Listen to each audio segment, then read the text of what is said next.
Hello students, welcome to math master tutoring. मैं Sanjay Kumar discrete math में part 12 करूंगा, जिसमें बाइनरी रिलेशंस यानी हम लोग को रिलेशन के बारे में इसमें स्टडी करेंगे कि रिलेशन से किस तरीके से क्वेश्चन आता है। Let A and B be two sets. अगर ए और बी को दो सेट्स सपोज किए, a binary relation from the set A to the set B is subset of A B. जो बाइनरी रिलेशन सेट ए का होगा और set B का होगा वो ए क्रॉस बी का एक सबसेट होगा। यानी ए क्रॉस बी पहले फाइंड आउट करेंगे, ए कार्टेशियन प्रोडक्ट है ये। ए क्रॉस बी हम लोग फाइंड आउट करेंगे पहले, उसके बाद जब उसका जो सबसेट्स होगा वही आपका इसका एक रिलेशन कहलाएगा। जैसे आर इज इक्वल, डिफिनेशन हम लोग लिख सकते हैं R is equal to x y, ये ऑर्डर्ड पेयर में होता है।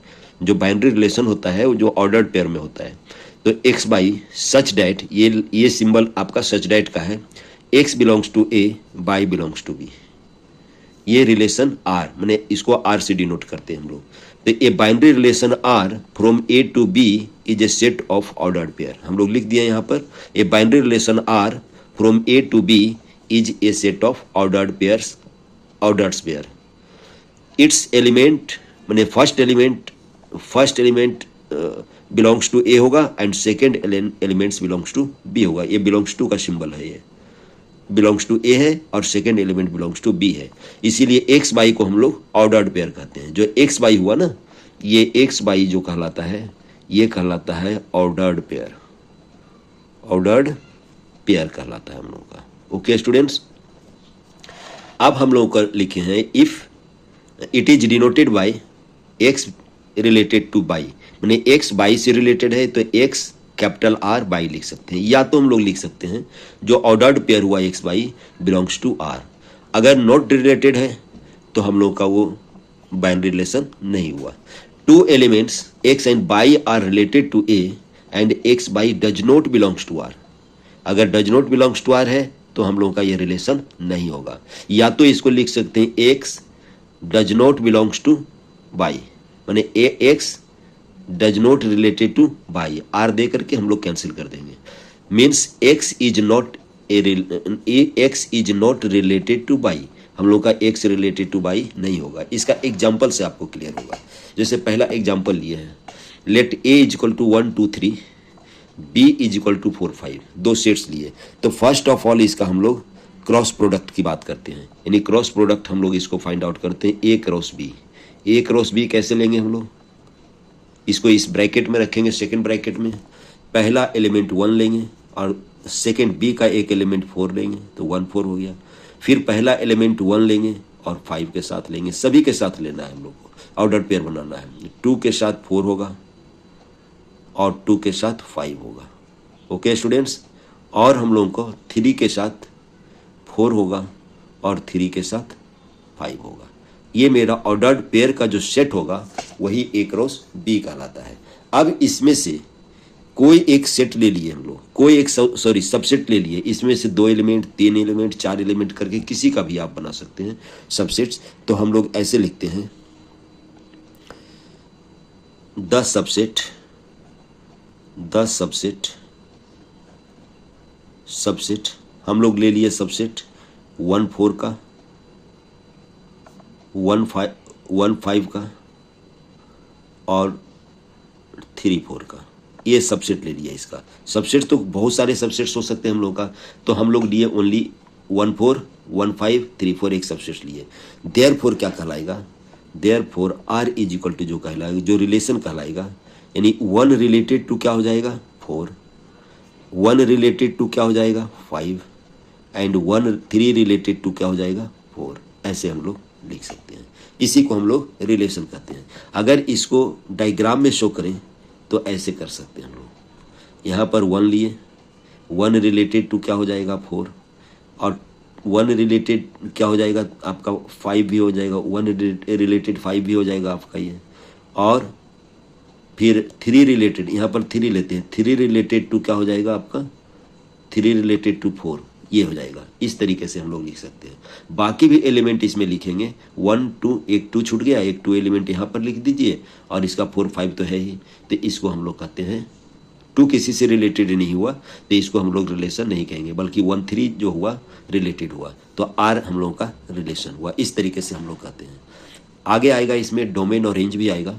फर्स्ट जो एलिमेंट होता है आपका रिलेशन का वो कहलाता है डोमेन, एंड सेकेंड जो एलिमेंट कहलाता है वो कहलाता है रेंज। आगे हम देखेंगे उसका डिफिनेशन। एक एग्जाम्पल और भी लिख सकते हैं आप। एक एग्जाम्पल और लेते हैं, एग्जाम्पल टू क्या लेते हैं हम लोग, लेट ए के बारे में लिए हम लोग 1 2 3 4। ये हम लोग ले लिए 1 2 3 4 ले लिए।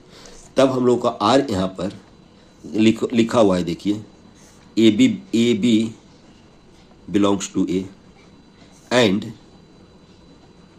ए is related to B if and only if. ये इफ एंड ओनली इफ का सिंबल है ए लेस देन बी। ये हम लोग यानी जो फर्स्ट एलिमेंट होगा सेकेंड एलिमेंट से लेस होगा। तो हम लोग इसका आर पहले फाइंड आउट करें। आर क्या होगा, आर हो जाएगा आपका 1 2। देखिए 1 2 से लेस है 1 2 होगा। 1 के साथ और क्या हो जाएगा 3 भी हो जाएगा। 1 के साथ और क्या हो जाएगा 4 भी हो जाएगा। और अब 2 के साथ देते हैं, 2 के साथ क्या हो जाएगा 3 और 2 के साथ क्या हो जाएगा 4। अब एक और आएगा 3 के साथ, 3 के साथ क्या आ जाएगा 4। इस तरीके से हम लोग रिलेशन आर फाइंड आउट करते हैं। ओके स्टूडेंट्स, यहाँ पर अगर डोमेन की बात किया जाए, यहाँ पर डोमेन की जब बात किया जाए तो इसमें अभी डोमेन अगला हम देखते हैं। हम लोग डोमेन आगे देखते हैं, उसका डिफिनेशन देखेंगे, उसके बाद डोमेन की बात करते हैं। ओके स्टूडेंट्स, हम लोग नेक्स्ट पेज में उसको करते हैं। देखिए domain of R set of all first elements in the ordered pair. जो ऑर्डर्ड पेयर आएगा आर का जो वैल्यू फाइंड आउट करेंगे उसमें जो फर्स्ट एलिमेंट होगा उसका जो सेट होगा उसी को हम लोग कहते हैं डोमेन ऑफ आर कहते हैं। इसको DOM ब्रैकेट आर हम लोग लिखते हैं। यानी the set of elements in A denoted by DOM R, यानी domain of R. Similarly range हम लोग कहेंगे it is the set of elements in B यानी सेट बी में that are second elements of the ordered pair. Ordered pair R में जो second element होगा उसी को हम लोग कहेंगे रेंज कहेंगे। जैसे इसमें ये सेट लिए है आपका A इज इक्वल टू 2 3 5 का एक सेट है, B is equal to AB का एक सेट है। आर के बारे में हम लोग को दिया हुआ है, आर के बारे में हमेशा आपको दिया हुआ रहे कि व्हाट इज आर। तो 2A ले लिए, 3B ले लिए और 5 भी ले लिए, ये दिया हुआ है आपका। तो इसको कहता है कि डोमेन फाइंड आउट कीजिए।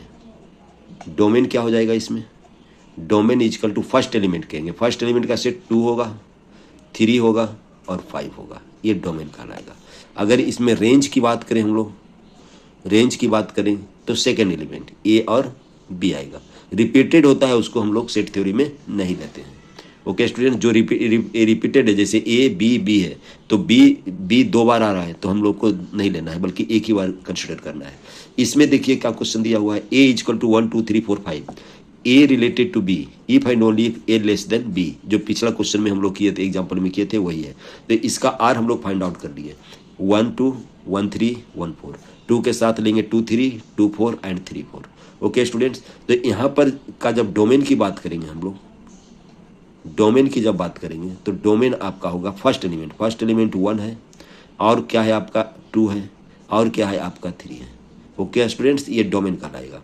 और रेंज क्या कहलाएगा आपका, रेंज जो कहलाएगा आपका 3 से रिलेटेड है, 4 से रिलेटेड है, बस यही हम लोग का कहलाएगा रेंज कहलाएगा। यानी second element range and first element domain. Okay students, यही होता है। अब हम देखते हैं टाइप्स ऑफ रिलेशन या प्रॉपर्टीज ऑफ रिलेशन की बात करते हैं हम लोग नेक्स्ट पेज में। देखिए प्रॉपर्टीज ऑफ रिलेशन की बात करते हैं, रिफ्लेक्सिव एक होता है, सिमेट्रिक होता है, एसिमेट्रिक होता है, ट्रांजिटिव होता है और एंटी सिमेट्रिक होता है, बहुत सारे होते हैं। तो हम लोग रिफ्लेक्सिव कहें, रिफ्लेक्सिव रिलेशन का मतलब इटसेल्फ से रिलेटेड रहेगा। यानी कोई भी every element of A is related to itself. अगर इटसेल्फ से रिलेटेड होगा उसको हम लोग कहेंगे रिफ्लेक्सिव। जैसे इसमें क्या हो जाएगा, small a belongs to R या a is related to a. इसका एग्जाम्पल आप लिख सकते हैं, कोई लाइन L1 मैंने यहाँ पर लिखते हैं L B A line R is equal to R के बारे में लिखते हैं इज ब्रदर ऑफ।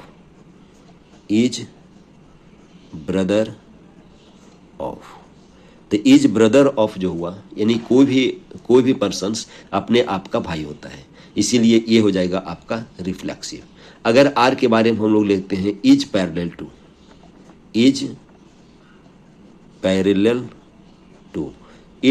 टू, इसका मतलब कोई भी स्ट्रेट लाइन अपने आप में पैरेलल होता है, इसलिए ये भी आपका क्या हो जाएगा, आर के बारे में गिवन रहेगा, ये भी आ जाएगा आपको रिफ्लेक्सिव रिलेशन।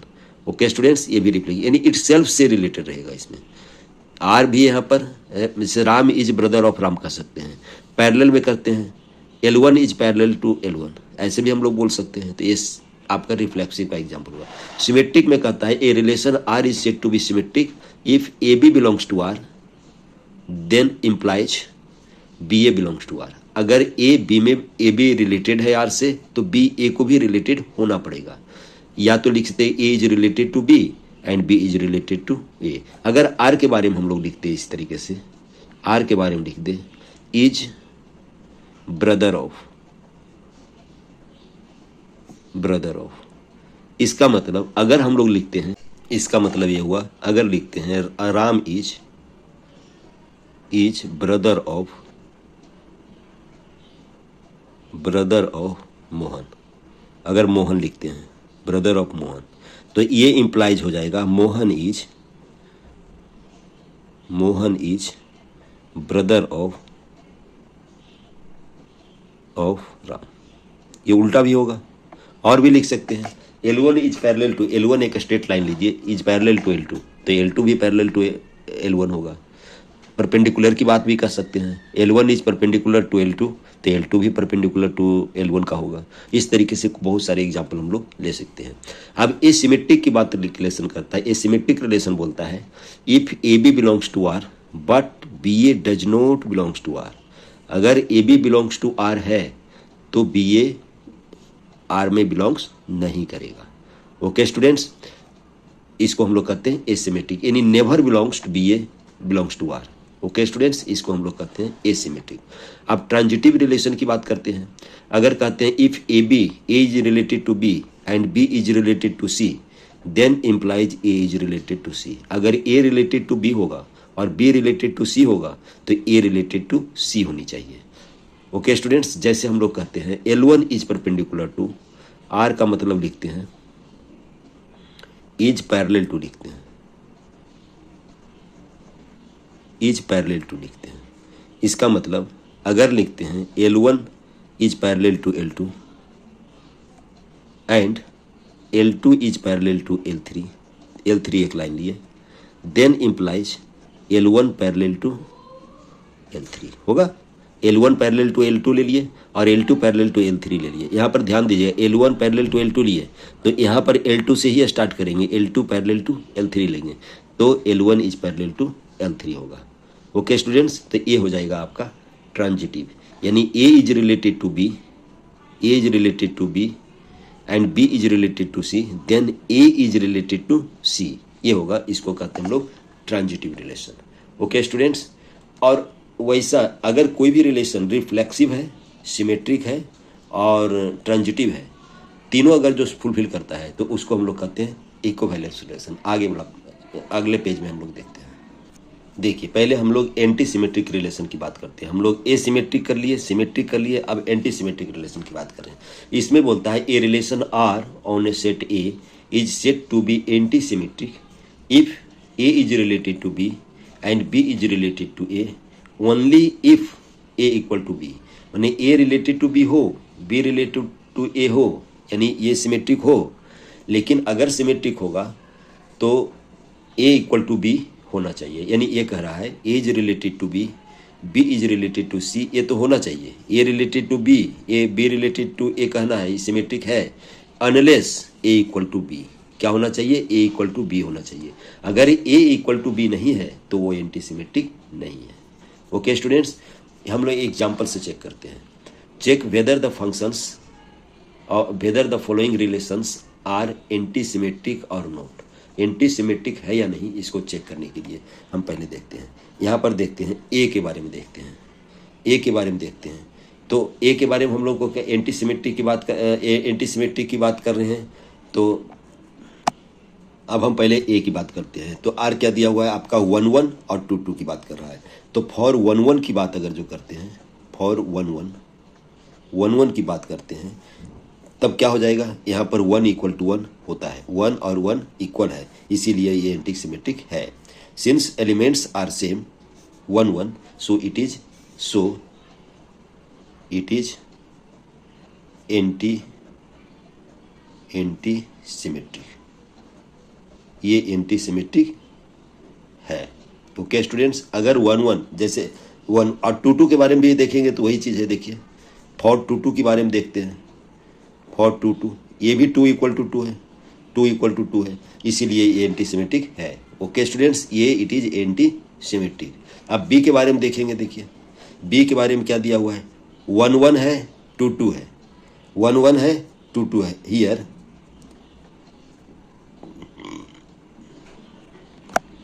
देखिए यहाँ पर फॉर 1 2 1 2 के 1 1 तो है, 2 2 भी है, 1 2 के बारे में देखते हैं, क्योंकि 1 2 के बारे में हम लोग कंसिडर करेंगे।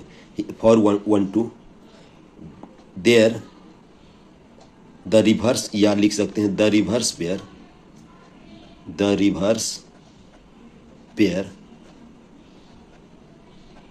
2 1 इज एब्सेंट, नहीं है, एब्सेंट। इसीलिए अगर प्रेजेंट रहता तो 1 = 2 होना चाहिए था, अगर प्रेजेंट होता तो 1 = 2 होना चाहिए था, लेकिन चूंकि प्रेजेंट है ही नहीं, इसीलिए एंटी सिमेट्रिक होगा। Therefore it is anti symmetric, anti symmetric होगा। क्यों होगा, क्योंकि ये प्रेजेंट नहीं है। ओके स्टूडेंट्स, अब हम लोग देखते हैं सी के बारे में देखते हैं। यहाँ पर सी के बारे में 1 1 2 2 1 2 2 3।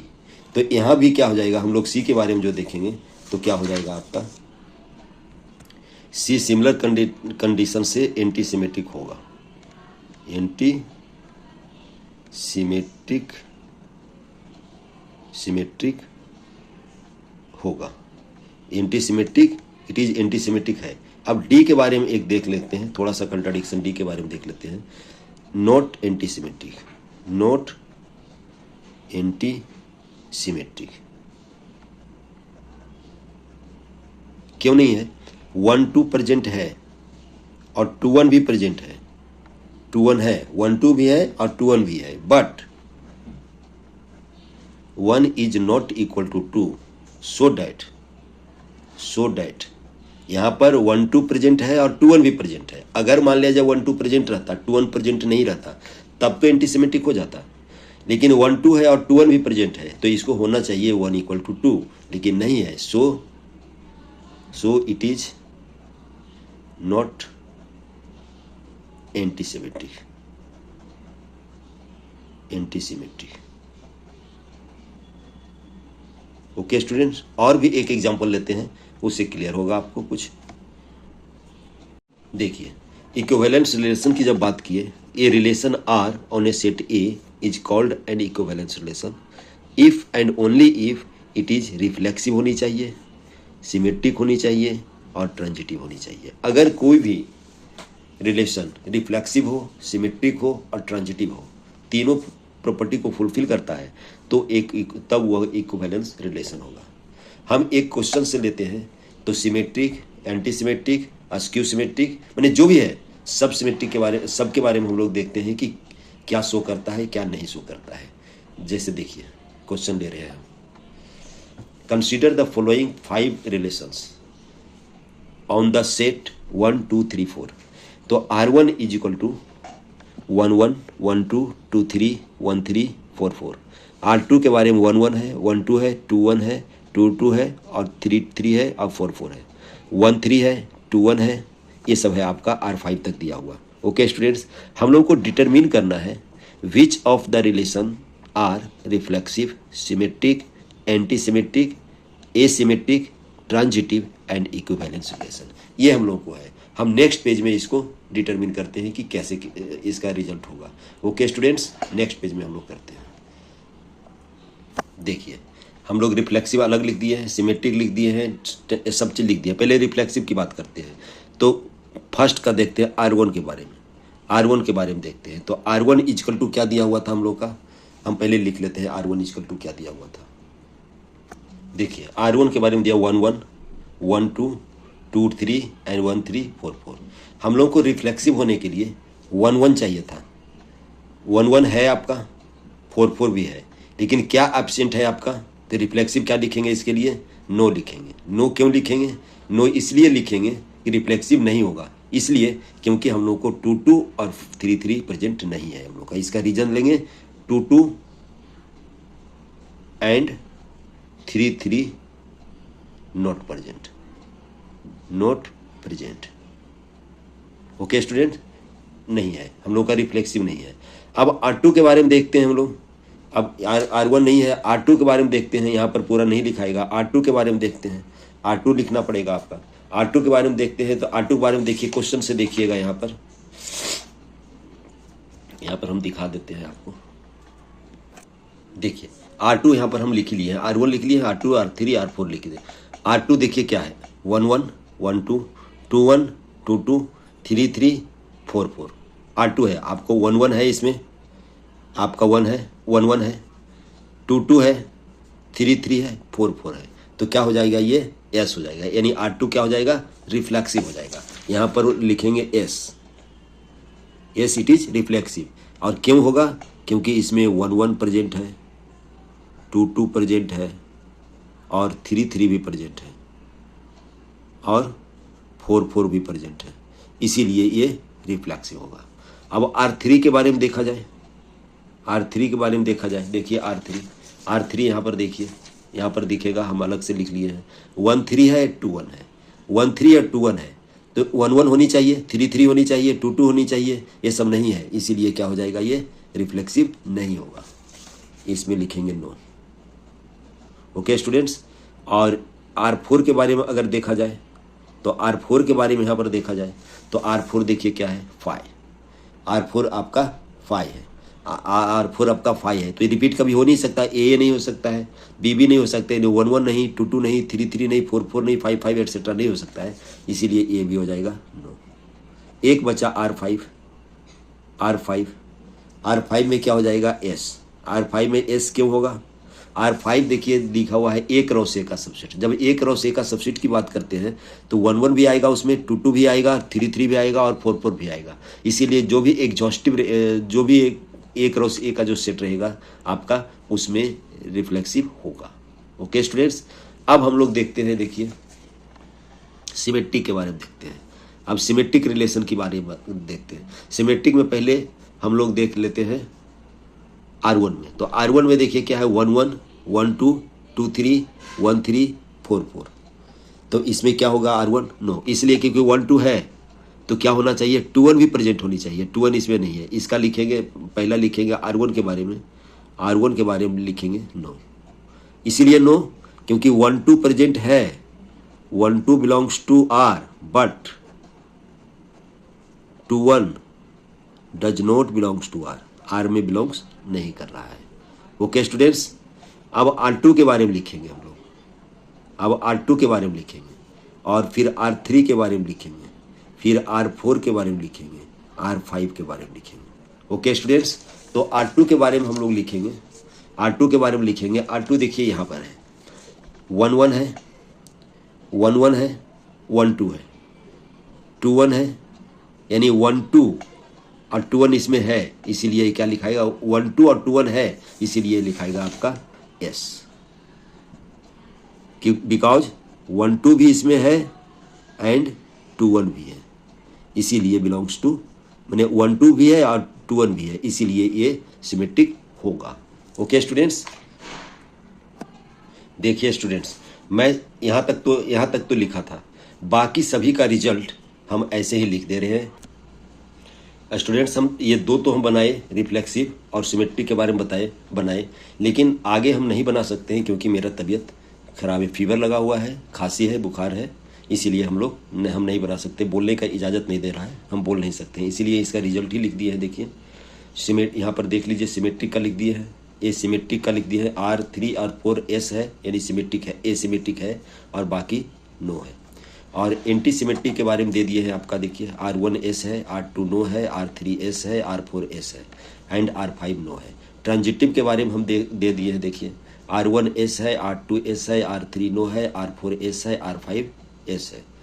अपने से कोशिश करेंगे कि क्यों हुआ। और इक्विवेलेंस रिलेशन की जब बात कर रहे हैं हम लोग, R2 और 5 इक्विवेलेंस रिलेशन हुआ। अगर तबीयत मेरा ठीक रहता तो सबको एक्सप्लेन करते क्यों ये हुआ। ये थोड़ा सा अच्छे तरीके से देख लेंगे कौन सिमेट्रिक है, कौन अस्क्यू सिमेट्रिक है, कौन सिमेट्रिक है, कौन एंटी सिमेट्रिक है और कौन सिमेट्रिक नहीं है, सारा चीज़ देख लेंगे ठीक से। ये देखिए एक बार ठीक से इसको हम दिखा देते हैं ताकि पता रहे तो आपको कि क्या देखना है आपको। ये देखिए,